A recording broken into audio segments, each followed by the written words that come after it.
Pakistan, despite its growing naval capabilities, has opted not to operate these formidable assets. The reasons behind this decision are deeply rooted in a combination of economic considerations, strategic priorities, and geographical realities. Aircraft carriers are among the most expensive military assets. The initial purchase price is just the beginning. Operating and maintaining an aircraft carrier involves substantial ongoing costs. This includes fuel, crew salaries, maintenance, and logistical support.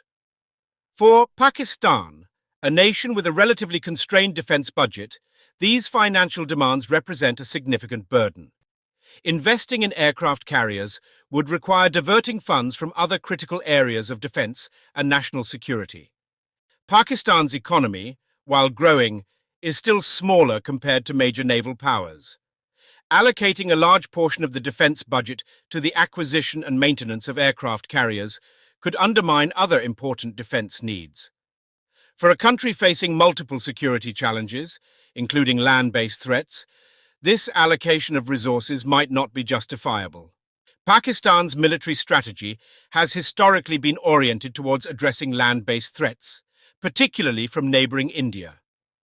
With a substantial focus on land and air forces to secure its extensive land borders, Pakistan has prioritized resources towards these areas. This land-centric approach, necessitated by the long-standing conflict with India, reduces the perceived need for the expansive capabilities of an aircraft carrier fleet. Pakistan's coastline, stretching around 1,046 kilometers along the Arabian Sea, is relatively narrow.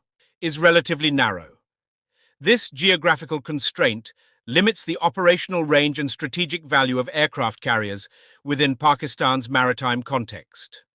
Large carriers, designed for projecting power across vast oceanic expanses, may offer less benefit in the context of Pakistan's more confined maritime area. Compared to major maritime nations, Pakistan's maritime economy is less developed. Countries with extensive coastlines and substantial maritime trade often invest heavily in aircraft carriers to safeguard their global shipping routes and project power. In contrast, Pakistan's maritime interests are more localized, focusing on protecting its immediate coastal area rather than projecting force on a global scale. Given its geographic and economic constraints, Pakistan has invested in cost-effective coastal defense systems. Shore-based anti-ship missiles and coastal defense systems provide effective protection for Pakistan's narrow maritime borders without the high costs associated with aircraft carriers. These systems are well suited to defending the country's immediate coastline and maintaining maritime security. Pakistan's investment in submarines reflects its strategic priorities. Submarines offer a powerful means of deterrence and defense within the country's limited maritime domain. They can effectively protect shipping lanes